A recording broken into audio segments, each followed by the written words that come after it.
Hello everyone. आज हम लोग कुछ 30 इंपॉर्टेंट क्वेश्चंस डिस्कस करेंगे जो कि आपके आने वाले आरआरबी एनटीपीसी सीबीटी 2 एग्जाम के लिए और आपके रेलवे ग्रुप डी एग्जाम के लिए बहुत ही ज्यादा इंपॉर्टेंट होने वाला है। तो सबसे पहले क्वेश्चन पे आते हैं कि the systolic and diastolic blood pressure of a healthy man. देखिए, जो सिस्टोलिक ब्लड प्रेशर होता है वो जो ऊपर लेवल का जो ब्लड प्रेशर होता है उसको बोला जाता है सिस्टोलिक ब्लड प्रेशर, और नीचे का जो ब्लड प्रेशर होता है उसी को बोला जाता है आपका डायस्टोलिक ब्लड प्रेशर। जो नॉर्मल रेंज होता है ब्लड प्रेशर का वो सिस्टोलिक होता है आपका 120 mm, और डायस्टोलिक ब्लड और नीचे का यानी कि डायस्टोलिक ब्लड प्रेशर होता है हेल्दी ह्यूमन का, वो होता है 80 mm। तो करेक्ट आंसर हो जाएगा option number A, 120 mm and 80 mm।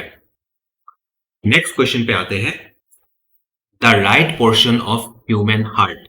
देखिए, वैसे तो ह्यूमन हार्ट को अगर मैं इस तरह से थोड़ा ड्रॉ करूं तो ह्यूमन हार्ट में टोटल 4 चेंबर होता है, लेकिन इसमें जो राइट पोर्शन होता है वो वाला पोर्शन आपका पूरे बॉडी से इम्प्योर ब्लड कलेक्ट करता है। इम्प्योर ब्लड यानी कि इम्प्योर का माने डीऑक्सीजनेटेड ब्लड, जिसमें कि ऑक्सीजन की कमी हो, है ना, डीऑक्सीजनेटेड ब्लड। और ये डीऑक्सीजनेटेड ब्लड कलेक्ट करता है आपका right portion of the heart, और प्योर ब्लड यानी ऑक्सीजनेटेड ब्लड कलेक्ट करता है आपका left side of the heart. तो इसका करेक्ट आंसर हो जाएगा आपका इम्प्योर ब्लड। और ये क्वेश्चन आया था आपका एसएससी सीजीएल 2017 के एग्जाम। नेक्स्ट क्वेश्चन पे आते हैं, the percentage of water found in the blood plasma. देखिए, ये जो ब्लड प्लाज्मा होता है इसका काम क्या होता है? इसका काम होता है कि ब्लड में ऑक्सीजन को कैरी करना, और इस ब्लड प्लाज्मा में भी क्या होता है आपका वाटर होता है यानी कि पानी होता है। तो इसमें जो पानी का परसेंटेज है वो होता है आपका 91 से लेकर 92% तक। तो इसका करेक्ट आंसर हो जाएगा option number C, 91 to 92%। Next question, purification of blood takes place.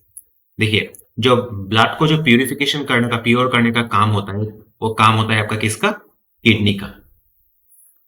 और ये आया था आपका आरआरबी एग्जाम 2005 एग्जाम पे। Next question, artificial purification of blood is called. देखिए, अगर किडनी काम करना बंद कर दे तो पेशेंट को डायलिसिस का हेल्प लेना पड़ता है अपने ब्लड को प्यूरिफाई करने के लिए, है ना। और ये जो आर्टिफिशियल प्यूरिफिकेशन है उसका नाम होता है आपका हीमोलाइसिस। उसका नाम है डायलिसिस नहीं, उसका नाम होता है आपका आर्टिफिशियल प्यूरिफिकेशन ब्लड का हीमोलाइसिस। और ये क्वेश्चन आया था आपका Bihar public service commission exam 2011 के एग्जाम में। Next question, function of haemoglobin is. देखिए, हीमोग्लोबिन का काम होता है आपका ऑक्सीजन को ट्रांसपोर्ट करना, है ना। हीमोग्लोबिन का काम होता है ऑक्सीजन को ट्रांसपोर्ट करना। तो इसी वजह से जिस पेशेंट का आपका हीमोग्लोबिन का अमाउंट कम हो जाता है ब्लड में, उसको ऑक्सीजन लेने में तकलीफ होता है, बॉडी में पेन होता है, उसको बॉडी में कमजोरी आने लगता है, जस्ट बिकॉज कि उसके शरीर में जो ब्लड में हीमोग्लोबिन का मात्रा यानी कि ऑक्सीजन का मात्रा कम हो जाता है। तो हीमोग्लोबिन का मेन काम क्या होता है? उसका काम होता है टू ट्रांसपोर्ट, ऑक्सीजन को कैरी करना।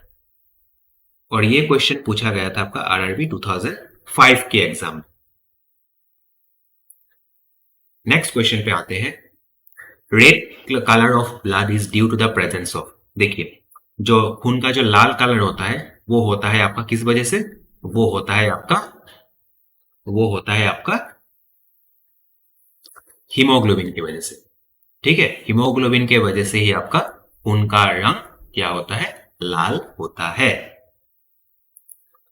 Next question, normal haemoglobin content of an adult man is. जो एक नॉर्मल ह्यूमन बॉडी होता है उसका हीमोग्लोबिन कंटेंट कितना होता है? उसका नॉर्मल रेंज ऑफ हीमोग्लोबिन होता है आपका 14.5 gram out of 100 ml of blood. यानी कि 100 ml अगर खून ले उसमें कितना हीमोग्लोबिन होना चाहिए? उसमें आपका 14.5 ग्राम हीमोग्लोबिन होना चाहिए, तो ही हम लोग मान सकते हैं कि उसका हीमोग्लोबिन लेवल बराबर है।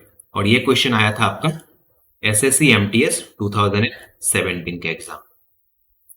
नेक्स्ट क्वेश्चन, देखिए, coagulation of blood do not occur inside the human body due to the presence of. देखिए, कोएगुलेशन का मतलब होता है कि जैसे कि कोएगुलेशन का मतलब होता है आपका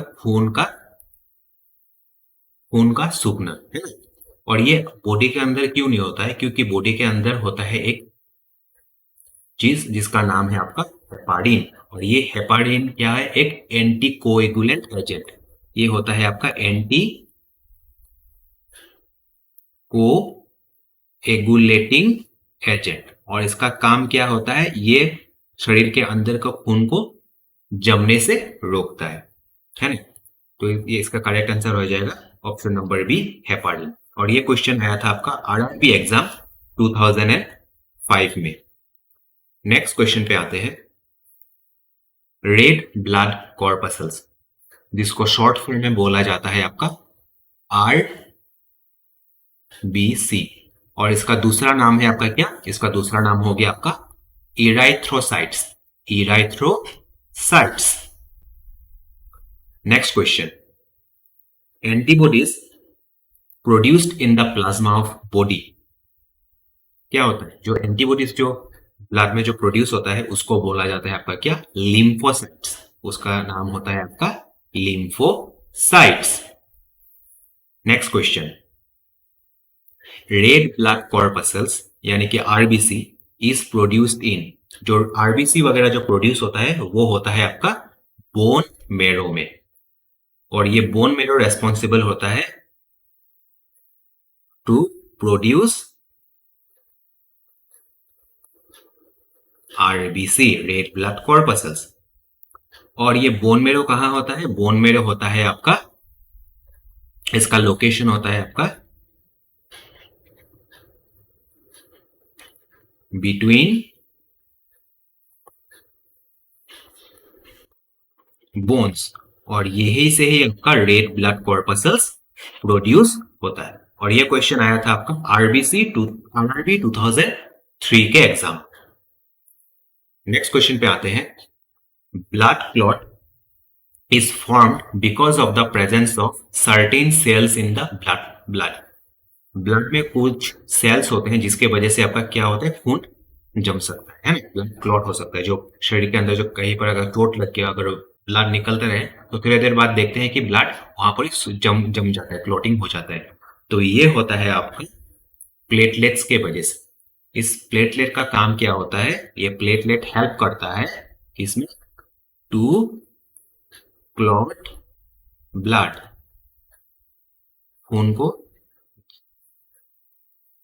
खून का क्लॉटिंग में हेल्प करता है प्लेटलेट्स। और ये क्वेश्चन पूछा गया था आपका एसएससी सीपीओ एग्जाम 2019 में। नेक्स्ट क्वेश्चन पे आते हैं, the blood vessels that carry blood from heart to the various parts of the body are called. देखिए, हार्ट में पूरे शरीर से आपका डीऑक्सीजनेटेड ब्लड यानी कि ऑक्सीजन रहित ब्लड पूरे शरीर से हार्ट में आता है।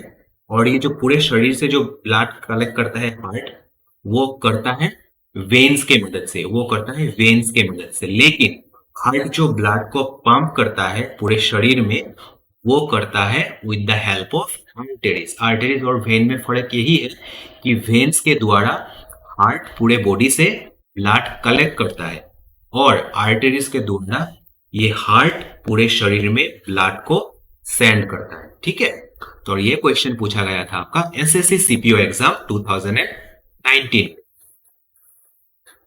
नेक्स्ट क्वेश्चन पे आते हैं, blood group A B has. देखिए, जो ब्लड ग्रुप ए बी है उसका क्या नहीं होता है? उसका एंटीबॉडी नहीं होता है, उसका कोई भी एंटीबॉडी नहीं होता है। और ये क्वेश्चन पूछा गया था आपका। और एंटीबॉडी किस में हेल्प करता है? एंटीबॉडी आपका बीमारियों से लड़ने में हेल्प करता है। और ये क्वेश्चन आया था आपका एसएससी सीजीएल 2016 के एग्जाम में। Next question, filtration of blood occurring. देखिए, जो ब्लड जो प्यूरिफाई होता है, वो कहां पे होता है? वो होता है आपका किडनी में। और किडनी में ही आपका होता है, किडनी में क्या होता है? किडनी में आपका यूरेटर होता है, किडनी में यूरेटर होता है। और इसी यूरेटर में ही आपका क्या होता है, फिल्ट्रेशन होता है। इसी यूरेटर में आपका ब्लड फिल्टर होता है। और ये क्वेश्चन आया था आपका SSC exam 2013। So option number D is correct answer. Next question, the largest white blood corpuscles. जैसे देखिए, शरीर में जो तो आपका बोन मेरो है, जो कि आपके बोन के बीच में पाया जाता है, वहां से ही आपका क्या प्रोड्यूस होता है, आरबीसी प्रोड्यूस होता है। और आरबीसी में भी बहुत सारे आरबीसी के टाइप्स हैं। उसमें से सबसे जो largest, sorry,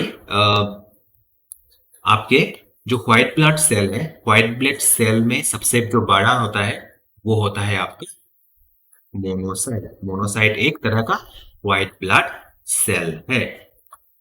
one molecule of haemoglobin can carry atom of oxygen. देखिए, एक एक हीमोग्लोबिन जो कैरी करता है ना एटॉम, वो आपका 4 ऑक्सीजन एटॉम कैरी करता है।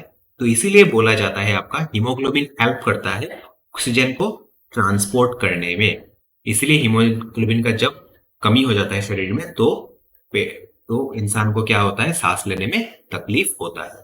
और एक हीमोग्लोबिन में आपका 4 एटॉम ऑक्सीजन होता है। तो option number B is correct answer. Next question पे आते हैं, carbon monoxide has greater affinity for haemoglobin as compared to oxygen. देखिए, कार्बन मोनोऑक्साइड यानी कि इसमें क्या है, ऑक्सीजन है ना।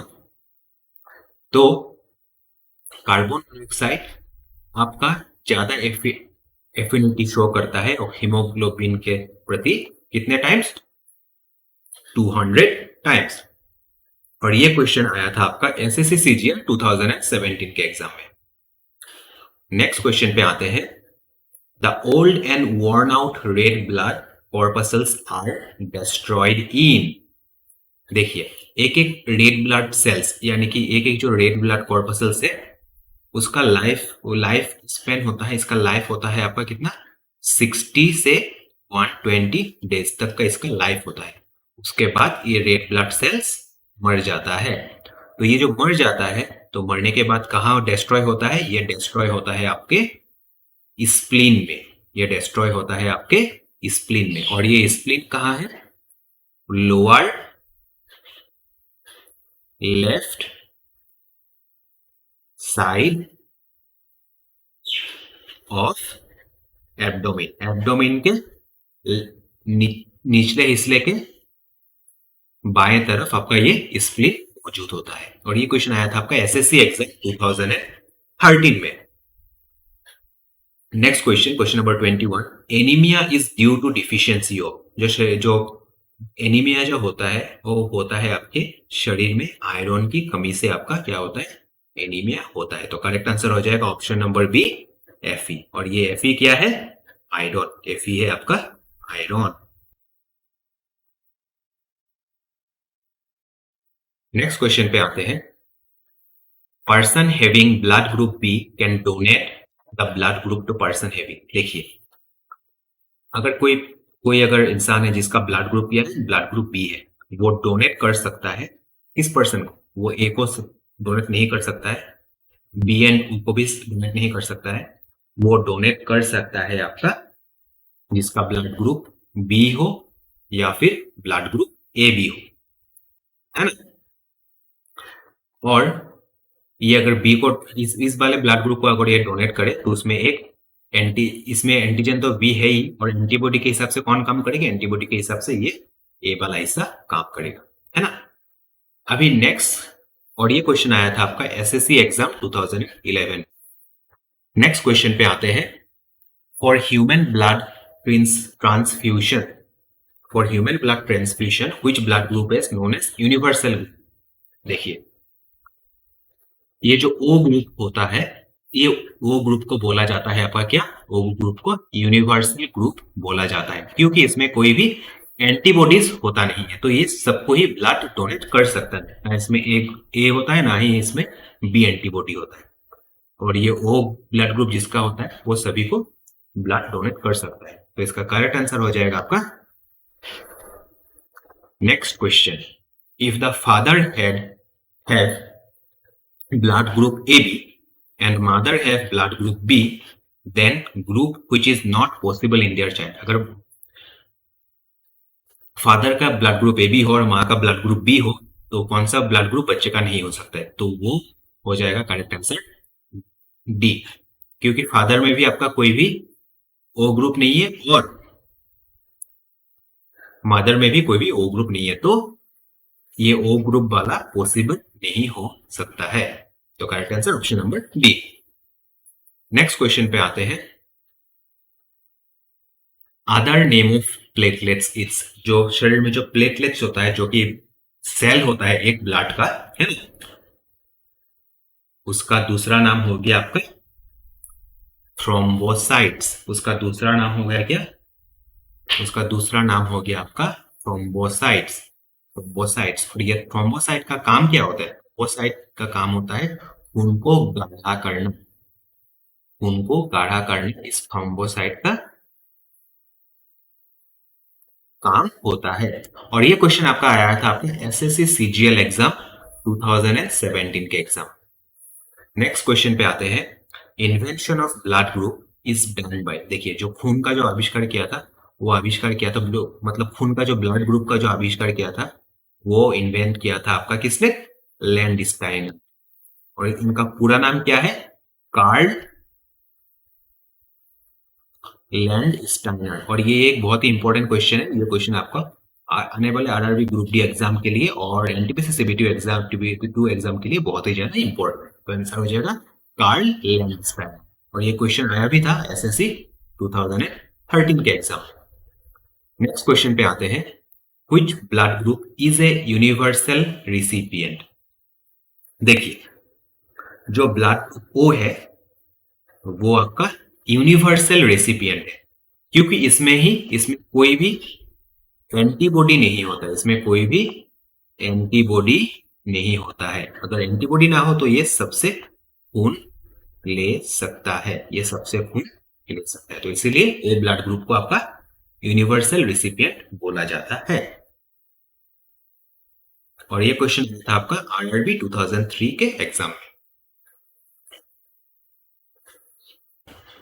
नेक्स्ट क्वेश्चन है blood which have both antibodies. देखिए ये जो ऑप्शन नंबर सी है इसमें आपका दोनों ही एंटीबॉडीज है। इसमें दो एंटीबॉडीज क्या है? एक हो गया ए एंटीबॉडी, फिर हो गया आपका बी एंटीबॉडी। और ये हो गया answer option number C. Next question पे आते हैं। Blood group which have no antibody. देखिए ये जो ओ ब्लड ग्रुप है इसमें कोई भी एंटीबॉडी नहीं है, ना ही इसमें ए एंटीबॉडी है और ना ही इसमें बी एंटीबॉडी है।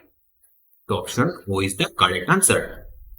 नेक्स्ट क्वेश्चन पे आते हैं कि the blood pressure of an individual is 140 mmHg।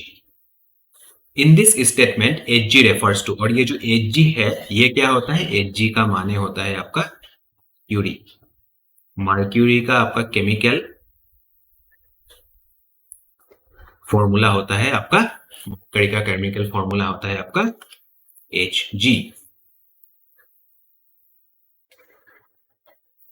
इसका correct answer option number B. और ये क्वेश्चन आया था आपका Uttar Pradesh public service exam commission exam 2015 में। सो इस चैनल के साथ आप लोग जुड़े रहिए। जितना हो सके आप लोग स्टडी चर्चा चैनल को लाइक कीजिए, शेयर कीजिए और सब्सक्राइब कीजिए।